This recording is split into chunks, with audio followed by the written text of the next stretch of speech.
Hey, Justin. Hey, Andros. Guess what, man? There are things happening in the world, things that are beyond our control. Like what? Besides the world being on fire and everything, and besides ex-President 45 having a slew of criminal cases before him, there are other things happening in the world besides all of that, besides Israel and Palestine. And I want you to repeat to me what you said about Israel, because that was hysterical. Yeah, I'm not going to touch that. I'm kidding. No, we're not wading into that, except it's just terrible on both sides, and it's a nightmare, and I can't even think about it because it just makes me so depressed all the way around. But so what keeps me occupied is thinking about other dumb things. And those are the things that we are going to get into right after we do this. So, ladies and gentlemen, I'm Andros Sturgeon. And I'm Justin Womack. And we are the Marketing Geeks.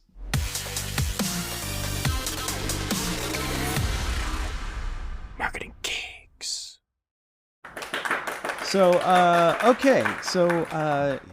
Crazy. So we're recording this on a Saturday night. It is November 18th, just a few days away from Thanksgiving. And the news has broken that late last night, so they released this press release Friday night when the news is dead, that Sam Altman, who is the guy behind Chat GPT, was fired from the board of OpenAI. Yeah, big, shocking stuff right there. And so, yeah, Sam Altman is the face of that company. He's the Elon Musk of OpenAI, Chat GPT. Not that Elon Musk is in your highest esteem at the moment, but we'll get to that a little bit later.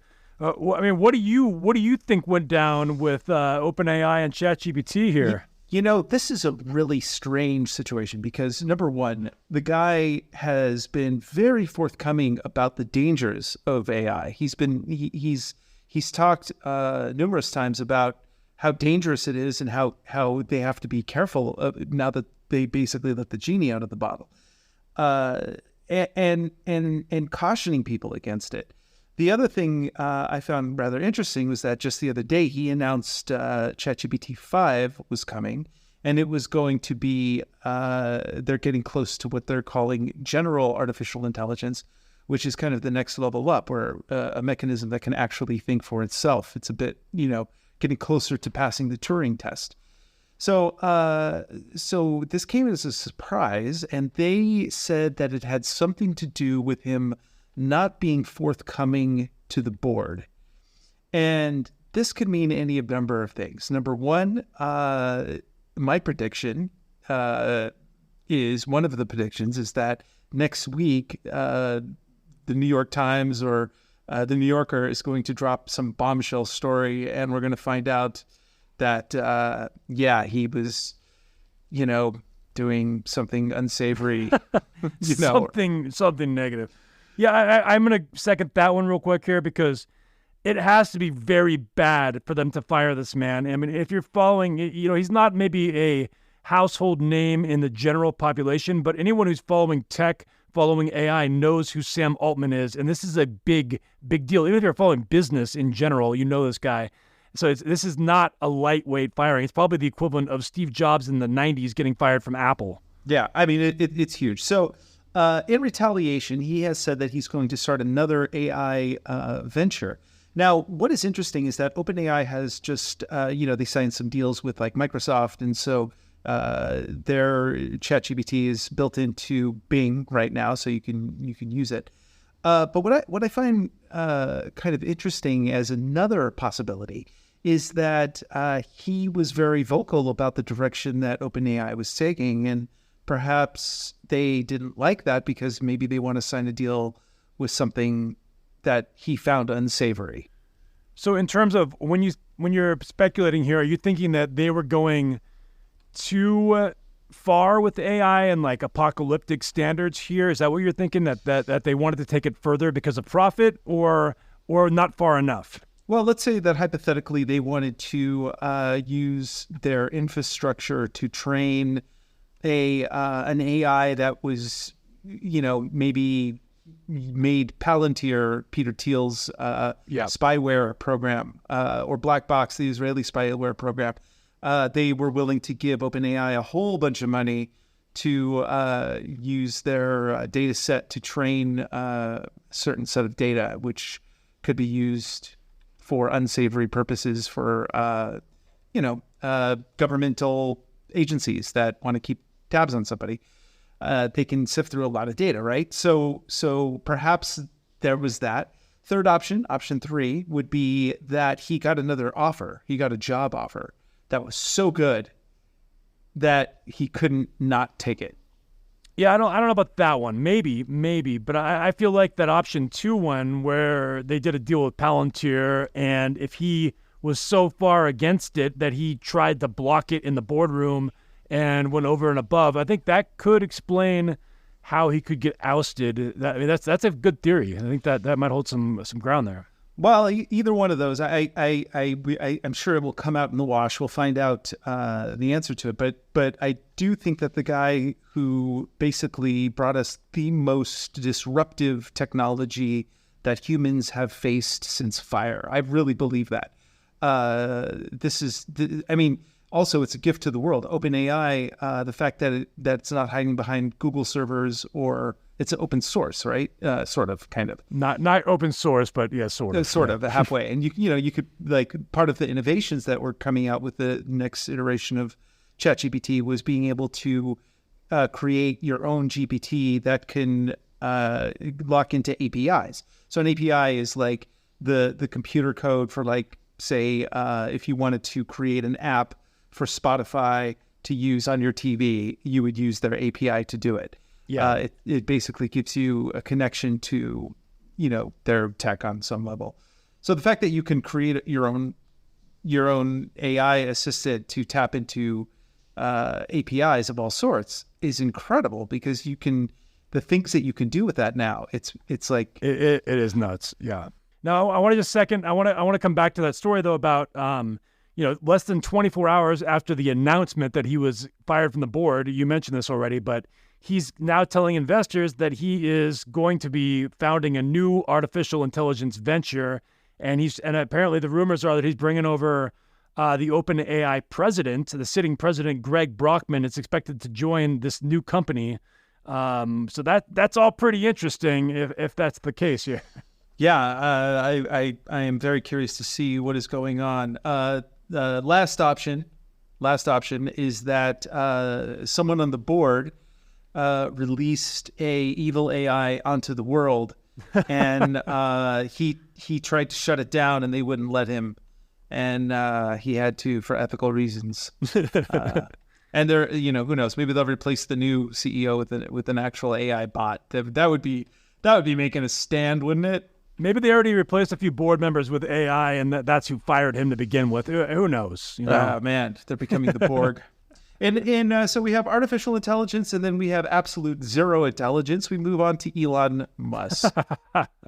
Your favorites. My favorite person, who decided that he was going to agree with a tweet from a known racist. I forget what the tweet was, but it was something about it was like super anti-Semitic, like about Jews controlling the money throughout history or something. And Elon Musk was like, "Yeah, right on," or whatever he does, like, "Sounds interesting," or whatever the hell he tweets.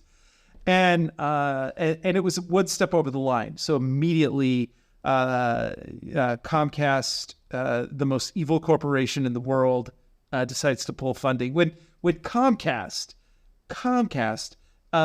says you have crossed the line, that's like when Slash had to tell the drummer of Guns N' Roses, like, "Dude, you're doing too much drugs."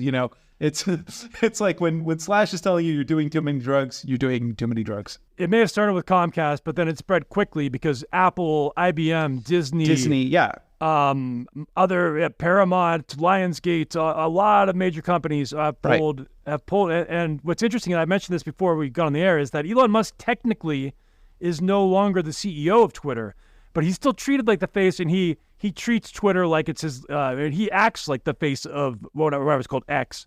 It's always going to be Twitter to me. And so this is, of course, it's always gonna fall on his words. Now, before this even happened, too, I don't remember if you remember this, like maybe a month ago, I think before the attack even happened, or no, right after the attack happened, he also recommended a news source who was, I can't remember, it had some anti-Semitic tweets in their past, and the news source that he recommended, after people started digging into them and what they were saying, it was pretty bad, too. So I don't know if he's just compulsive and he just like agrees with things or makes these recommendations on the fly and doesn't think things through, or if it's truly plotted out and that's just who he is. He's anti-Semitic. No, I don't know. I think the as I've said before, Elon Musk is what happens when you can afford to do all the cocaine, all of it, just all the cocaine, and I think he's just compulsive. Personally, I think he's really compulsive, and he acts before he thinks, and he does some stupid things. Yeah, and I don't know. I think especially the way that he's been alienating, people more on the left who are they're more of his target audience to buy a Tesla. And I know actually a number of people who will not buy a Tesla. They were planning on it, and they're not going to now. Yeah. And the Cybertruck was like. Did you ever see that episode of The Simpsons where Homer was able to design his own car? I did. I haven't even seen a lot of Simpsons episodes, but I've seen that one, yes. And it was like the ugliest car ever. I feel like Elon Musk built the Cybertruck this way. Like he's just like, guys, after a huge rail of coke. He built it for himself. And did you watch, did you see the clip? He went on the Joe Rogan podcast, and they shot a bow and arrow at the Cybertruck to show off that it was like barely scratched from it. But I mean, like, why? Why? I know. We this is the dumbest timeline. I mean, let us not forget.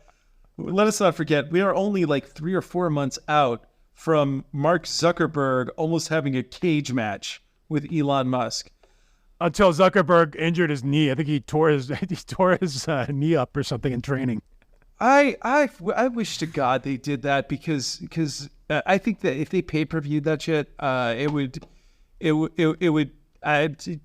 would get his $44 billion back. I would so pay money to see that. I would have loved to see it. I probably would have illegally pirated the stream, but I would have still watched it. No, I probably would have too. Yeah, I definitely would not have given him money. But but it's the dumbest timeline. What else have you got for me, my friend? Besides that? Yeah, I mean, we got a few stories here. I know we wanted to talk about a little bit about the death of Marvel and get into some movie news, but do we want to get into that now, or is there any more business? I think that's a good idea. Yeah, because so this is something that's really interesting. So I'm working on my buddy's film, Josh Tikel, who's been on a guest on the show, which is called Common Ground, right? The new one, Common Ground, yep. And it's an environmental documentary. It's actually really great. And it's been playing all across the country. But one of the things that he's been doing, which has been kind of genius, is he's taking it on the road like a road show. So he's going theater to theater. He's getting groups in there, people who are really passionate about, soil and organic farming and regenerative farming. And he has a panel discussion at the end so people can like talk about, the movie. And so each of the screenings have turned it into an event. So part of my strategy has been to, in each city, release a press release that's newsworthy about kind of the local story, right?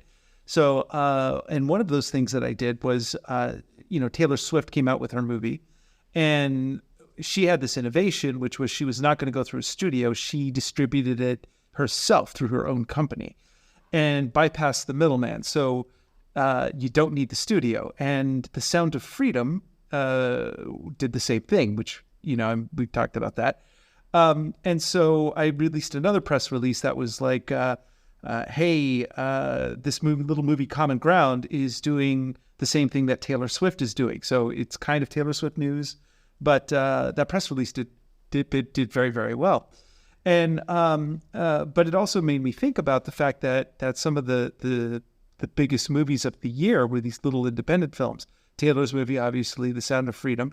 And meanwhile, you had Mission Impossible 6, You had, I think it's like 8. I think it's like 8. I don't think it's 6. Or 8, it's whatever. more than 6. Whatever it was. Yeah. Part 1. You had Indiana Jones. You had Fast X. You had there was another Marvel movie. There was The Flash. Well, the new one that just came out, The Marvels just came out, and that's flopped. Right, and this was the last one in that pipeline, and that flopped. Oh, Ant-Man was the other one. Ant-Man. Yeah, 3. and then word has it that Warner Brothers basically is writing off Aquaman. That's going to be a complete bomb as well. Well, speaking of Warner Brothers, did you hear that they tried to do a full tax write-off and shelve the Wile E. Coyote movie, which was starring John Cena and apparently was test screening very, very well. And they had a full-on, they were going to write it off. There was so much backlash and people saying, like, we'll never work for the studio again if you do this, that now they might sell it to a streaming service. But I don't think that's confirmed yet. So it still could get written off. Yeah, it might get shelved. And but what this is showing us, especially with the strikes that just happened, is that the entire movie industry is collapsing in on itself. And so, before the pandemic, this idea of like, hey, let's get a streaming service going and we'll just get people to give us their money every month, right? And building all that content out is expensive. It's like really, really expensive. And so it was just get as much content out as cheaply as possible, screw as many people over as possible. And now people are tired of it. I have unsubscribed to every single streaming service I own now. I just won't do it. I keep Prime because I think it's like $3 a month. That's it.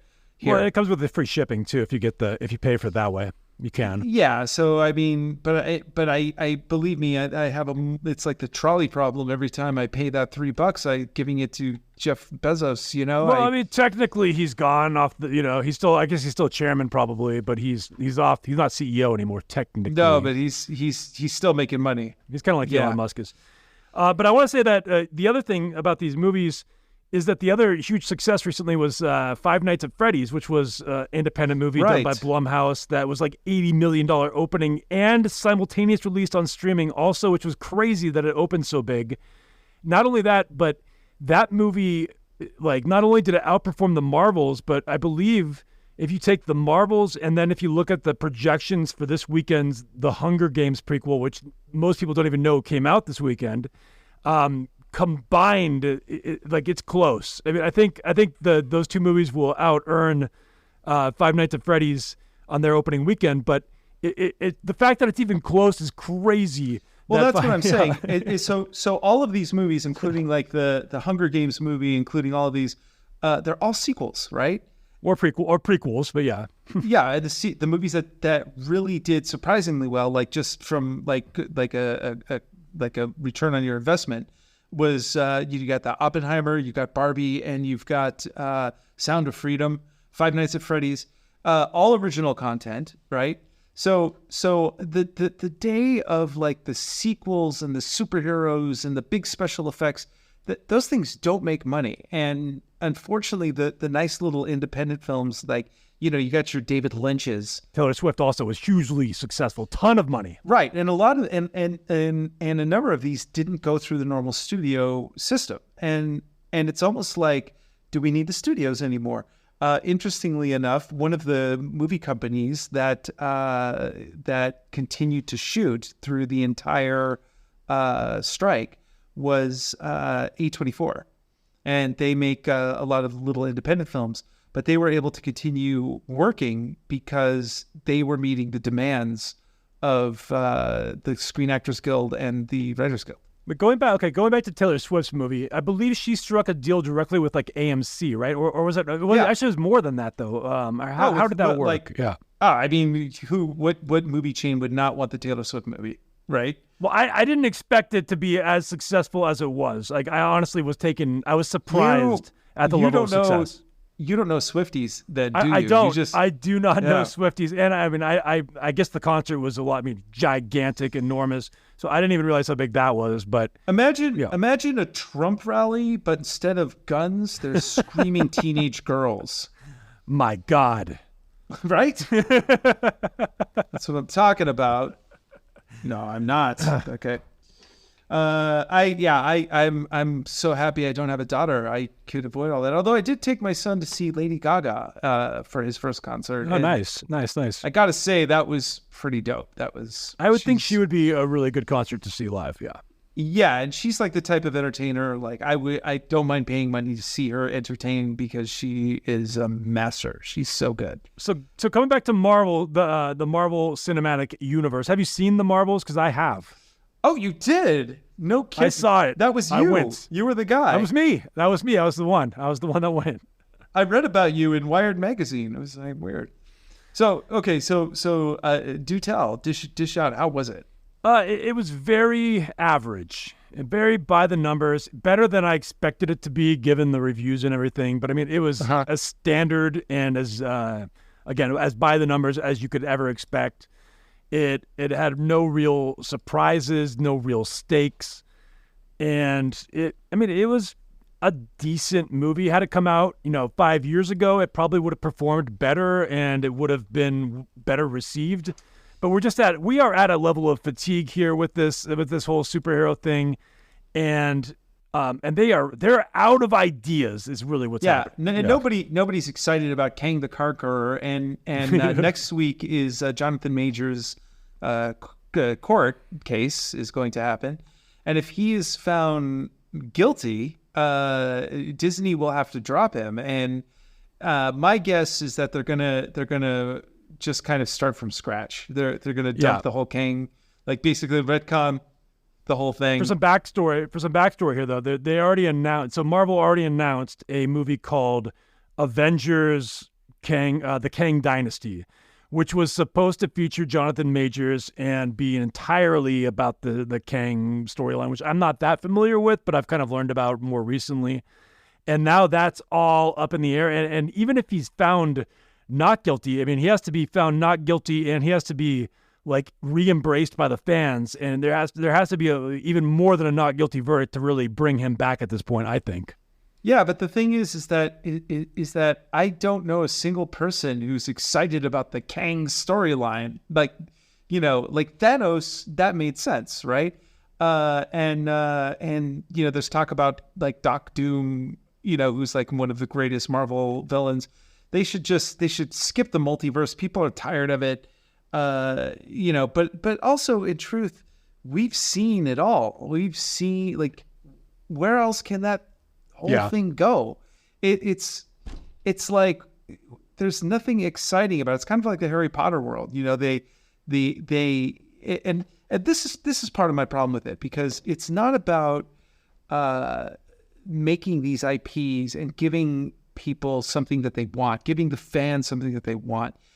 There's a part of me that almost feels like, I'm not a conspiracy theorist, but it's almost like they took these beloved IPs and purposefully ran them into the ground because people had too much hope and it gave people too much levity in their lives. And it's just better to just destroy it all and make some money on the way down. There may be a case study written about Kevin Feige and taking the Marvel Cinematic Universe after Endgame, which was at this absolute peak, and crashing it down within, 2 to 3 years, like taking it down to where it had never had a flop to like 3 or 4 consecutive flops in a row and the thing falling apart.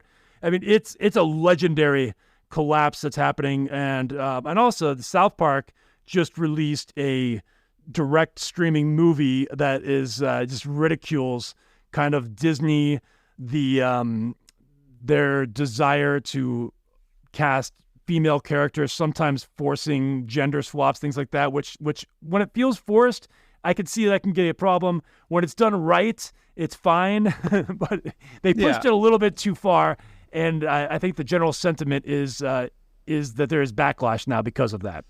Well, I have no problems with the gender swap, especially people are like up in arms over the Little Mermaid, like, for God's sakes, come on. Yeah, that's a little ridiculous. I agree. It's like you're upset because a fictional creature, whatever. I don't get it.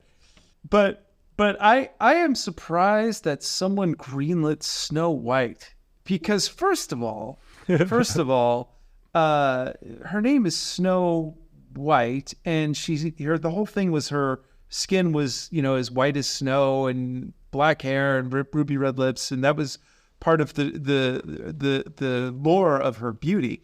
And you want to race swap that, that's cool. I mean, that's fine if it has a reason.